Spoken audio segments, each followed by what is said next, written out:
My name is Scott Farah, and I am the creator of the Independence Program. If you'd like to know a little more about my background, go to our website, independenceprogram.training. All right, today I want to talk about protecting your business from liability. So I'm going to start with the different types of business ownership, 3 of which you will have heard of before, 1 of which you're highly unlikely to have heard of. So let's start with sole proprietorship. A sole proprietorship is how many businesses function, and you are the business. There is enormous liability in a sole proprietorship. Anything that is done in the business comes after you. So as a simple example, if you have a retail business and there's a slip and fall and the insurance doesn't cover it all, they're going to come after every single asset you own. Your house, your car, your checking account, doesn't matter. And because you are a sole proprietorship, everything you own is up for grabs in any kind of a lawsuit. I've seen situations in sole proprietorship where a person got sued and the attorney for the person suing froze every single checking account, including their personal one, including the joint one they had with their wife. Okay? A sole proprietorship from a liability standpoint is the worst way to own a business, and yet many people own as a sole proprietorship. The second type is what's called a corporation. And a corporation is many entities are corporations, Walmart, Apple, okay? So a corporation, one of the key things for a corporation is the freezing of liability within the entity itself. So, for example, let's go back to the slip and fall. If that entity was a corporation that owned it, the only thing the person suing can get is the assets of that corporation. So whatever's in that little bucket is what they can get. They can't get your home, they can't get your boat, they can't get your car. They can only get what's in the corporation. Now, there is a secondary issue to both a sole proprietorship and a corporation, and that's from a tax standpoint. With a sole proprietorship, everything you do, you can write off. So it's a straight pass-through. Okay, so if you have $100,000 worth of expenses, you can write off $100,000 worth of expenses, and you pay income taxes on the profit. Okay? However, with a corporation, there's a thing called double taxation. And here's how that works. The corporation pays taxes on its profits.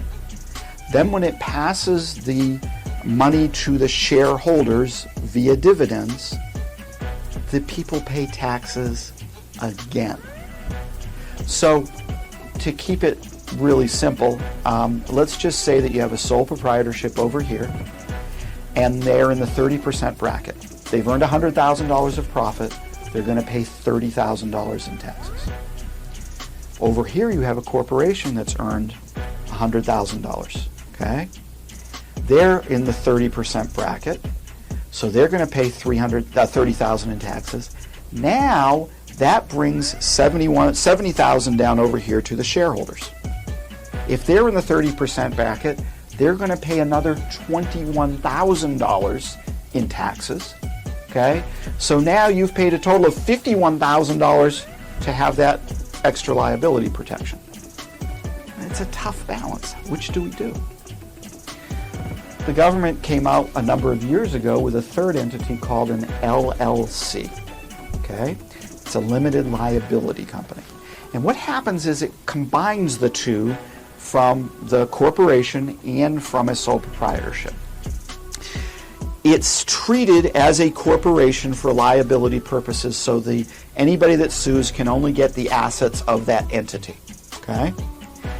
But it passes through the income. It does not pay any taxes. It passes it through, so now the person that owns the company is only going to pay, in our pretend example, 30% in taxes instead of 51%. So an LLC is a great instrument for an in-between thing. But there are some limits to LLCs. For example, depending on the state, there's a limit to how many owners you can have in an LLC. So there's pluses and minuses for all three, but in general, an LLC is a good way of doing business because it gives you the benefit of both worlds. Now let's talk about business trusts. Many people have heard the term trust. They're generally trusts are used for estate planning purposes. But business trusts are a little different. They're trusts specifically designed to do business. So in a trust, there are three parties. There are the grantor, the person that creates what are called the rules to the trust. If we use an example of cards, maybe poker, okay? The grantor is like the dealer. He's going to say, we're going to play 5-card stud or Texas Hold'em or some other game. The grantor creates the rules of the trust. The trustee implements those rules, okay? So if the grantor says you cannot invest in anything but real estate, the trustee can't go out and use the trust assets to invest in Apple stock. That doesn't fall within the guidelines of the trust. The third part of the trust is the beneficiary, the one who receives the benefits of the trust. Now, a person can be any two of those three, but they can't be all three. So why would you use a trust in a business sense? There's a number of reasons. One is you can have unlimited people in a trust. They can own different portions thereof. Another is secrecy. Trusts are used so that people don't know who's involved. If you pick any public figure, LeBron James, Michael Jordan, a lot of their assets are owned in trust. So instead of saying, for example, on an apartment complex, if you went and looked at the deed, instead of saying Michael Jordan, it might say the Apple Tree Trust. Okay?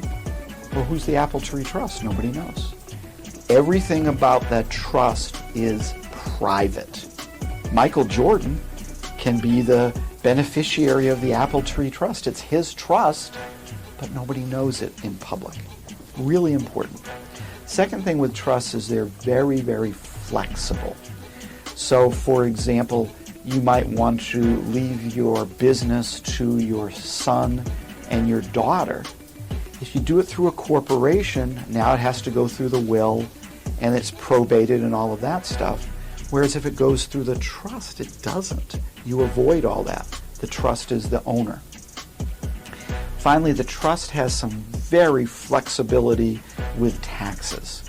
The trust can choose to pay taxes and pass the money through the beneficiary post-taxed, or it can pass the money through the beneficiary pre-tax. So the beneficiary can turn around and line up the different trusts to maximize tax savings. And obviously you're going to work with your accountant on that. And it can change from year to year. So let's go back to one piece of liability. Let me give you an example. ABC person owns a restaurant, okay? And the restaurant is owned in the corporation, which is a good start. But the restaurant and equipment are all owned by the corporation, and a guy gets drunk and he drives out of the thing and he runs over a poodle that's worth $5 million. And the owner of the poodle sues the restaurant and says, you gave him too much to drink and your insurance is capped at $1 million.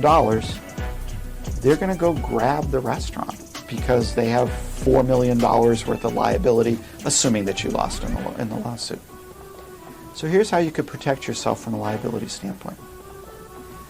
The restaurant is owned in one trust. Nobody knows who the owner is or the beneficiary. The equipment is owned in a separate trust. The corporation is a third entity. The corporation rents the building from the trust. The corporation rents the equipment from the trust. Same thing happens. The corporation is liable for $4 million. The corporation has no assets. So the corporation files a bankruptcy, goes out of business, and the next day a new corporation opens up and it rents the building from this trust, and it rents the equipment from this trust. And the person that owned the restaurant, let's say it was Tom, so it went from Tom's restaurant to John's restaurant and protected themselves from liability. So it's very, very important to look into liability.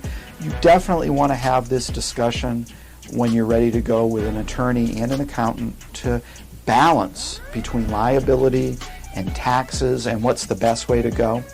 You can also learn a lot more about this concept in the Independence Program.